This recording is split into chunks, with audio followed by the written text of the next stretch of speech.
Chapter 87. The Grand Armada, the long and narrow peninsula of Malacca, extending southeastward from the territories of Burma, forms the most southerly point of all Asia. In a continuous line from that peninsula stretch the long islands of Sumatra, Java, Bali, and Timor, which, with many others, form a vast mole, or rampart, lengthwise connecting Asia with Australia, and dividing the long, unbroken Indian Ocean from the thickly studded Oriental archipelagos. This rampart is pierced by several sally ports for the convenience of ships and whales, conspicuous among which are the Straits of Sunda and Malacca. By the Straits of Sunda, chiefly, vessels bound to China from the west emerge into the China Seas. Those narrow Straits of Sunda divide Sumatra from Java, and standing midway in that vast rampart of islands, buttressed by that bold green promontory, known to seamen as Java Head, they not a little correspond to the central gateway, opening into some vast walled empire. And considering the inexhaustible wealth of spices, and silks, and jewels, and gold, and ivory, with which the 1,000 islands of that Oriental Sea are enriched, it seems a significant provision of nature that such treasures, by the very formation of the land, should at least bear the appearance, however ineffectual, of being guarded from the all-grasping Western world. The shores of the Straits of Sunda are unsupplied with those domineering fortresses which guard the entrances to the Mediterranean, the Baltic, and the Propontis. Unlike the Danes, these Orientals do not demand the obsequious homage of lowered topsails from the endless procession of ships before the wind, which for centuries past, by night and by day, have passed between the islands of Sumatra and Java, freighted with the costliest cargoes of the East. But while they freely waive a ceremonial like this, they do by no means renounce their claim to more solid tribute. Time out of mind, the piratical proas of the Malays, lurking among the low shaded coves and islets of Sumatra, have sallied out upon the vessels sailing through the straits, fiercely demanding tribute at the point of their spears. Though by the repeated bloody chastisements they have received at the hands of European cruisers, the audacity of these corsairs has of late been somewhat repressed. Yet, even at the present day, we occasionally hear of English and American vessels, which, in those waters, have been remorselessly boarded and pillaged. With a fair, fresh wind, the Pequod was now drawing nigh to these straits, Ahab purposing to pass through them into the Javan Sea, and thence, cruising northwards, over waters known to be frequented here and there by the sperm whale, sweep inshore by the Philippine Islands, and gain the far coast of Japan, in time for the great whaling season there. By these means, the circumnavigating Pequod would sweep almost all the known sperm whale cruising grounds of the world, previous to descending upon the line in the Pacific, where Ahab, though everywhere else foiled in his pursuit, firmly counted upon giving battle to Moby Dick, in the sea he was most known to frequent, and at a season when he might most reasonably be presumed to be haunting it. But how now? In this zoned quest does Ahab touch no land? Does his crew drink air? Surely he will stop for water. Nay, for a long time now the circus-running sun has raced within his fiery ring and needs no sustenance but what's in himself. So Ahab, mark this too in the whaler, while other hulls are loaded down with alien stuff to be transferred to foreign wharves, the world-wandering whaleship carries no cargo but herself and crew, their weapons and their wants. She has a whole lake's contents bottled in her ample hold. She is ballasted with utilities, not altogether with unusable pig-lead and kentelge. She carries years' water in her, clear old prime Nantucket water, which, when 3 years afloat, the Nantucketer in the Pacific prefers to drink before the brackish fluid, but yesterday rafted off in casks from the Peruvian or Indian streams. Hence it is that, while other ships may have gone to China from New York and back again, touching at a score of ports, the whaleship in all that interval may not have sighted one grain of soil. Her crew having seen no man but floating seamen like themselves, So that did you carry them the news that another flood had come, they would only answer, "Well, boys, here's the ark."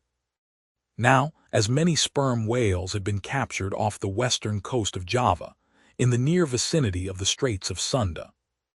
Indeed, as most of the ground roundabout was generally recognized by the fishermen as an excellent spot for cruising. Therefore, as the Pequod gained more and more upon Java Head, the lookouts were repeatedly hailed and admonished to keep wide awake. But though the green palmy cliffs of the land soon loomed on the starboard bow, and with delighted nostrils the fresh cinnamon was snuffed in the air, yet not a single jet was descried. Almost renouncing all thought of falling in with any game hereabouts, the ship had well nigh entered the straits, when the customary cheering cry was heard from aloft, and ere long a spectacle of singular magnificence saluted us.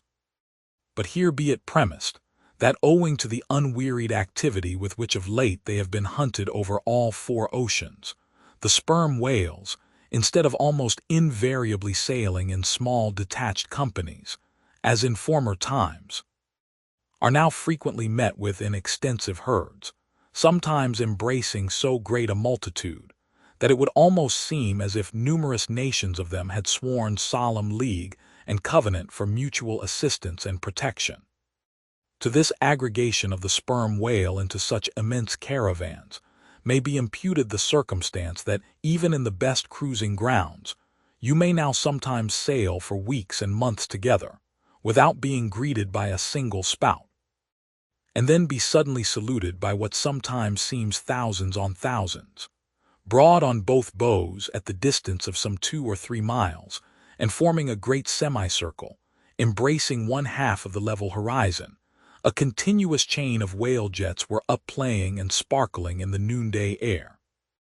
Unlike the straight perpendicular twin jets of the right whale, which, dividing at top, fall over in 2 branches, like the cleft drooping boughs of a willow, the single forward slanting spout of the sperm whale presents a thick curled bush of white mist, continually rising and falling away to leeward.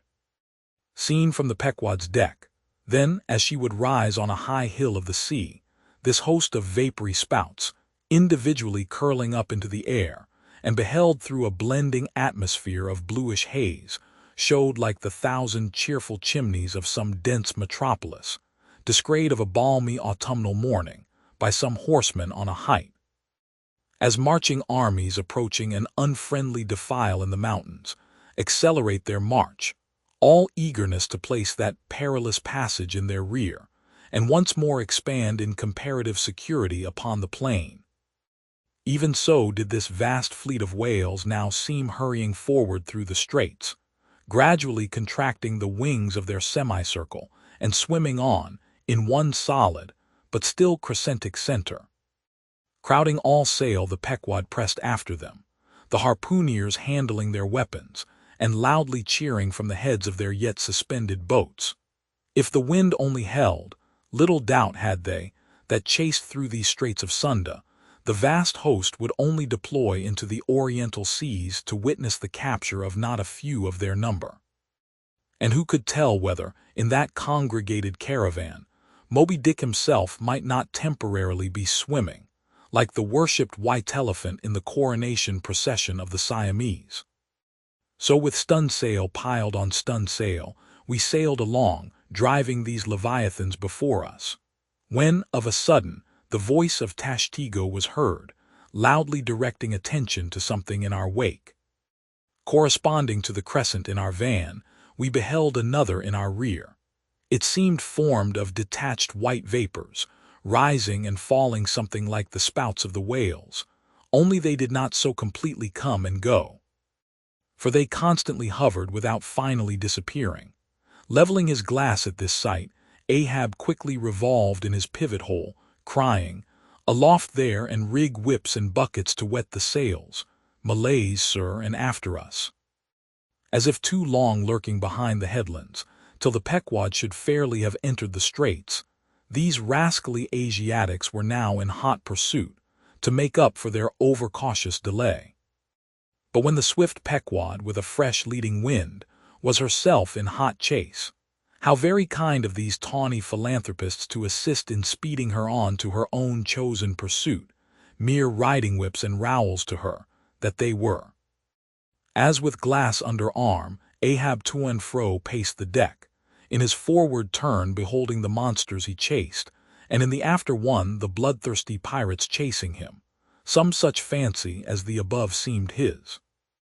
And when he glanced upon the green walls of the watery defile in which the ship was then sailing, and bethought him that through that gate lay the route to his vengeance, and beheld how that through that same gate he was now both chasing and being chased to his deadly end. And not only that, but a herd of remorseless wild pirates and inhuman atheistical devils were infernally cheering him on with their curses. When all these conceits had passed through his brain, Ahab's brow was left gaunt and ribbed, like the black sand beach after some stormy tide has been gnawing it, without being able to drag the firm thing from its place. But thoughts like these troubled very few of the reckless crew, and when, after steadily dropping and dropping the pirates astern, the Pequod at last shot by the vivid green cockatoo point on the Sumatra side,